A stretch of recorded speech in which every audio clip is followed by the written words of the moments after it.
Olá, meus amigos, amigas, irmãos e irmãs. É um prazer estar com você novamente nesta aula do Vem Segue-me. Agradeço a todos vocês que têm enviado comentários tão bondosos. Muito obrigado e é sempre um prazer poder lê-los. Quero que saibam que eu leio todos eles e coloco um joinha lá. Também gostaria de agradecer àqueles que têm compartilhado e convidado outras pessoas para fazerem parte de nossa classe. É realmente maravilhoso, já estamos com 461 pessoas e eu estou muito feliz e muito contente com você, com a ajuda que você tem me dado. Hoje, ao estudarmos Doutrina e Convênios, nós vamos estudar Doutrina e Convênios 20, dos versículos 37 ao 84. Em junho de 1829, o senhor havia falado com Oliver Cowdery, dado uma revelação, que ele deveria ajudar a edificar a igreja. Naquela época ainda não tinha igreja sobre a terra. E Oliver, então, ele começou a compilar um documento intitulado Artigos da Igreja de Cristo. E incluía ali ordenanças, ofício do sacerdócio, procedimentos da igreja encontrados no livro de Mórmon. Joseph Smith, ele relata que de tempos em tempos o Senhor ia dando revelações e eles iam se preparando para organizar a igreja.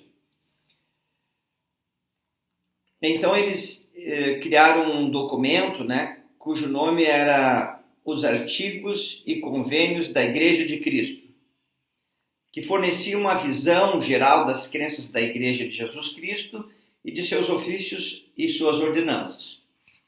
Na conferência de 9 de junho de 1830, na casa de Peter Witmer, os artigos e convênios foram lidos e apresentados aos membros e para aprovação. Nos anos seguintes, os artigos e convênios, que hoje nós conhecemos como Doutrina e Convênios 20, foram alterados de tempos em tempos à medida que o profeta Joseph Smith continuava a receber revelações em relação à estrutura da igreja. Um exemplo são os versículos 65 a 67 do capítulo 20, da seção 20. Na ocasião, em junho de 1830, não existia ainda o sacerdócio, no sacerdócio de Melquisedeque, o ofício de sumo sacerdote. O Senhor só revelou mais tarde, então quando revelou foi incluído. E ele foi incluído em junho de 1831, um ano depois da organização da igreja, daquela primeira conferência, em junho de 1830. Eu fico imaginando, assim, pensando, às vezes, talvez alguém possa falar, por que o senhor não revelou tudo de uma vez?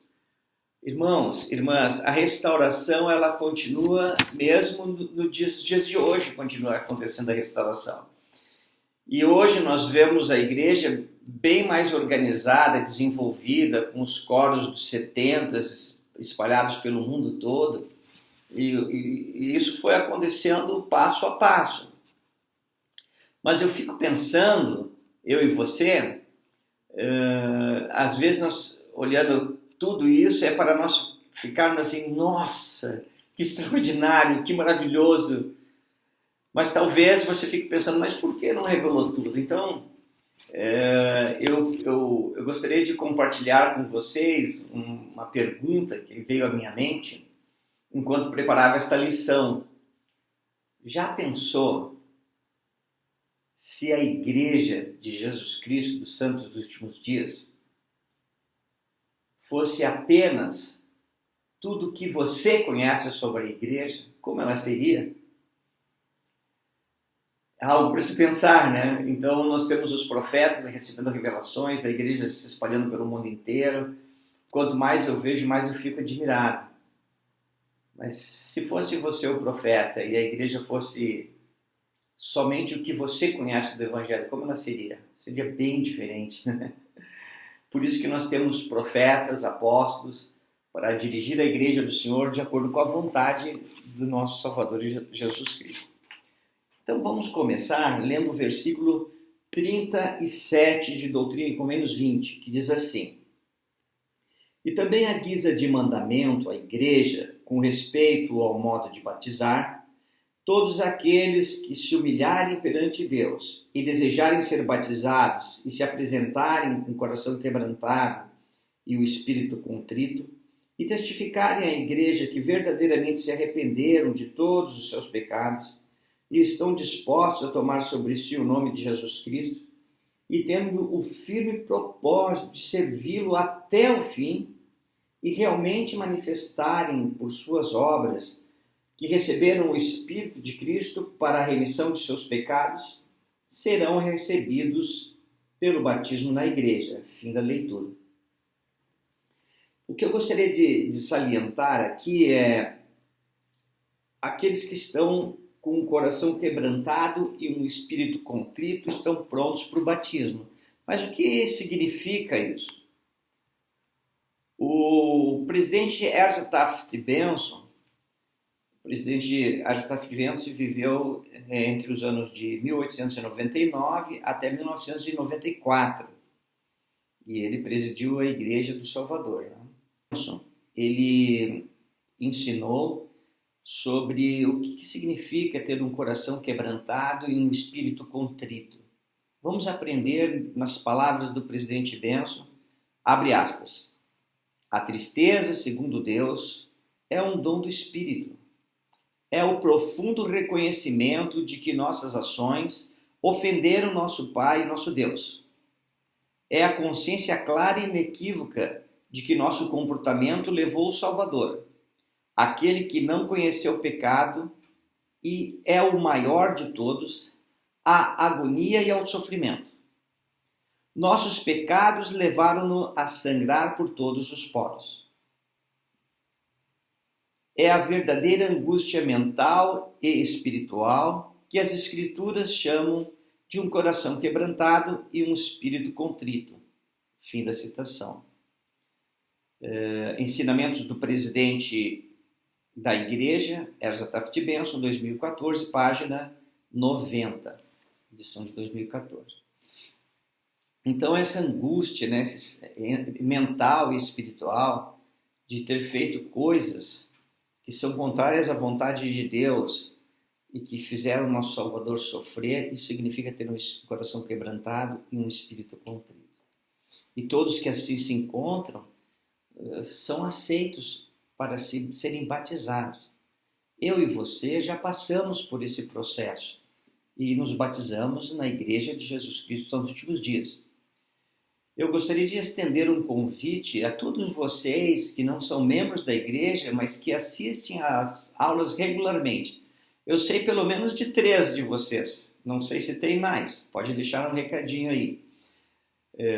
Você é muito bem-vindo, estou muito feliz que você está assistindo nossas aulas. Na descrição do vídeo aqui embaixo, tem escrito assim: você quer ganhar gratuitamente o livro de Mórmon? E tem um link para você clicar, vai abrir uma página do site oficial da igreja, e ali você vai preencher o seu nome e endereço, e será enviado para você um livro de Mórmon, que conta a história do povo que veio aqui nas Américas, e a visita de Jesus Cristo nas Américas. Você sabia disso? E conta também a história, né, os relatos dos profetas que aqui viveram. Convido você a clicar ali, pedir, né, o livro, é só preencher seu nome e endereço e você estará recebendo gratuitamente. E então poderá conhecer mais sobre o Salvador Jesus Cristo. Continuando, aqui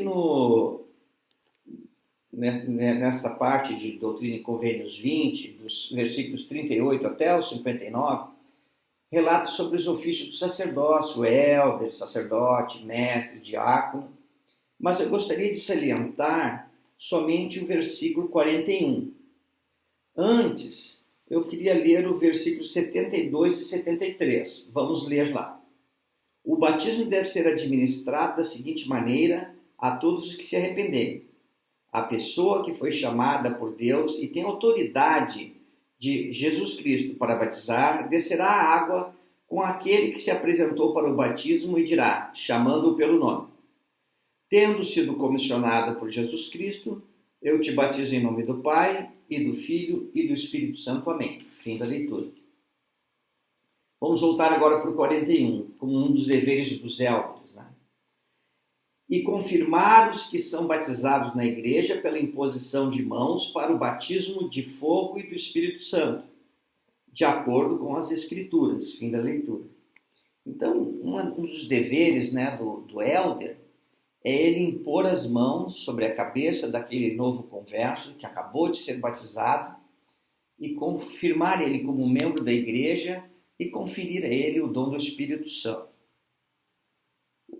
O elder Bruce R. McConkie, um apóstolo do Senhor já falecido, ele ensinou assim, abre aspas, para alcançar a salvação, toda pessoa responsável deve receber 2 batismos, o batismo da água e o do Espírito.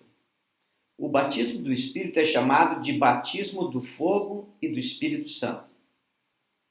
Pelo poder do Espírito Santo, que é o santificador, toda impureza, pecado, carnalidade, sensualidade e mal são queimados da alma penitente como que por fogo, e a pessoa assim purificada se torna literalmente uma nova criatura do Espírito Santo.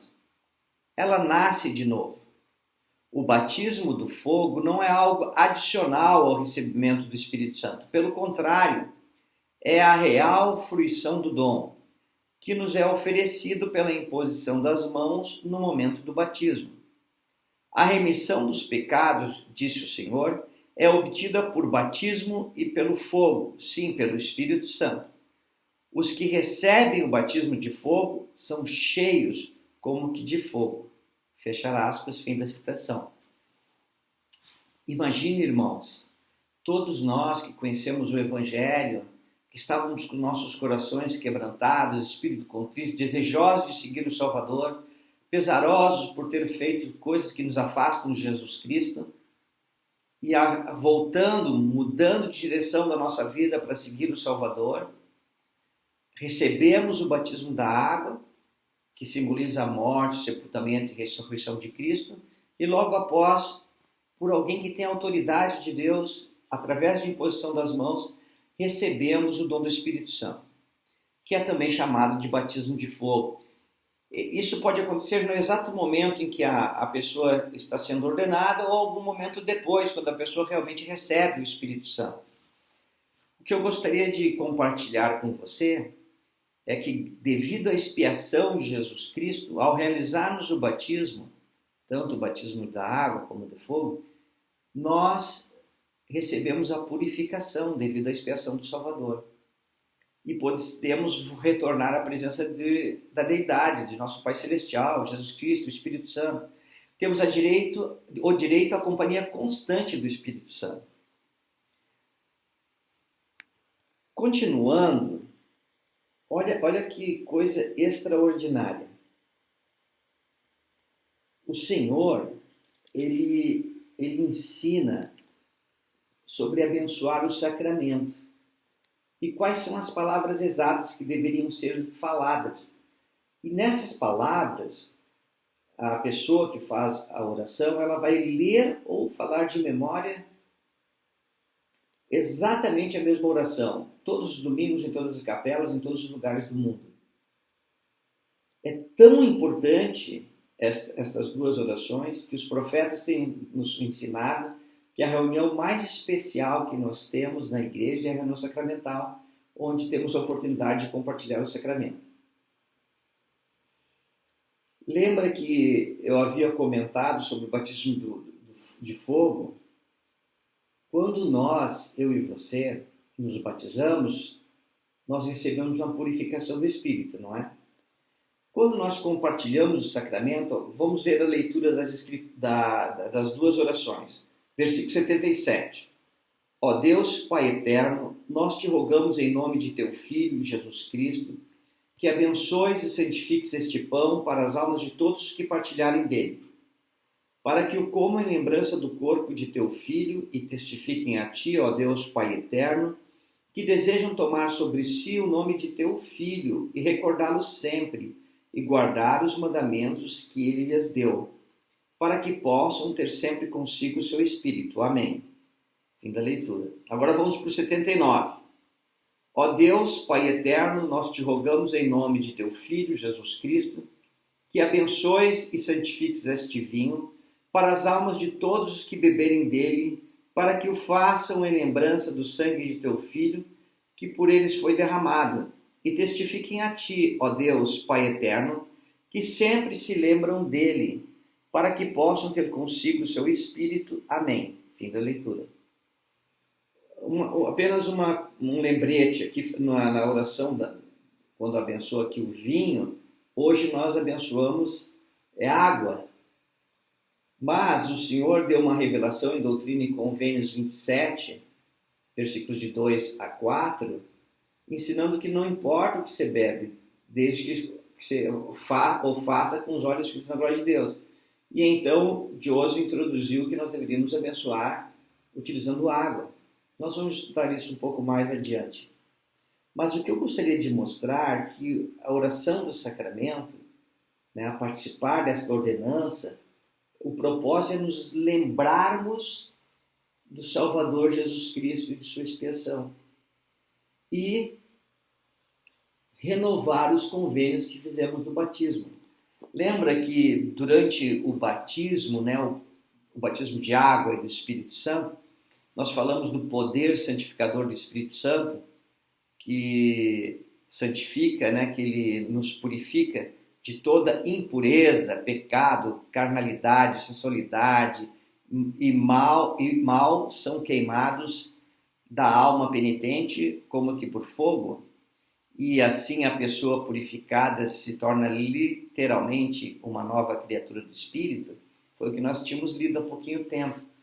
Agora eu gostaria que você pudesse pensar na tua própria vida, depois do batismo. Você já teve algum tipo de pecado? Talvez maus pensamentos, ou talvez pensamentos ociosos, ou talvez você não buscou tanto o Senhor como deveria? Talvez não guardou os mandamentos como deveria? Enfim, irmãos, tem tantas coisas que poderíamos citar, quase impossíveis de descrever tantas formas quanto nós podemos nos afastar de Jesus Cristo. E uma vez que fizermos qualquer ato desses, por menor que seja, estaríamos totalmente afastados de nosso Pai Celestial para sempre. Mas devido à expiação, o que o Senhor fez? Ele providenciou que tivesse uma ordenança, a ordenança do sacramento. E ao participarmos, nós renovamos os convênios do batismo e também o poder purificador do batismo. E neste processo nós vamos, semana a semana, mês a mês, ano a ano, durante toda a vida, num processo de cada vez mais seguir o Senhor, pecar menos, ter o seu coração, a sua mente voltada para o Salvador Jesus Cristo, que é algo assim extraordinário. Como é que a nossa vida tem sido? Como é que nós temos sentido o Evangelho na nossa vida? Nós estamos sentindo o Evangelho realmente vivo na nossa alma? Nós temos sentido a Igreja do Salvador, restaurada nesses dias, viva em nossa alma, vibrando dentro de nosso coração? Se não, o que pode ser feito? Compartilhe aqui nos comentários o que você faz para se aproximar do Salvador Jesus Cristo quando você está abatido, se sentindo espiritualmente fraco, desprotegido, solitário. O que você faz para se aproximar de Cristo? Compartilha. Eu presto meu testemunho que Jesus Cristo vive. O meu maior testemunho do que o Salvador vive é a expiação, porque eu posso senti-lo em minha vida. E sentir que posso estar diante de Deus novamente. Isso é extraordinário. E o convite que o Salvador faz ao mundo todo, a todas as pessoas, em todas as épocas, possam ir a Cristo e receber esse poder purificador que vem através da expiação, para podermos voltar à presença de nosso Pai Celestial. Eu sei que Jesus Cristo vive e tem sido um prazer, uma alegria compartilhar com você esses minutos tão especiais do nosso dia. Um abraço para todos, tchau, tenha um ótimo dia. Continue estudando o Vem e Segue, continue estudando as Escrituras, continue se aproximando de Jesus Cristo.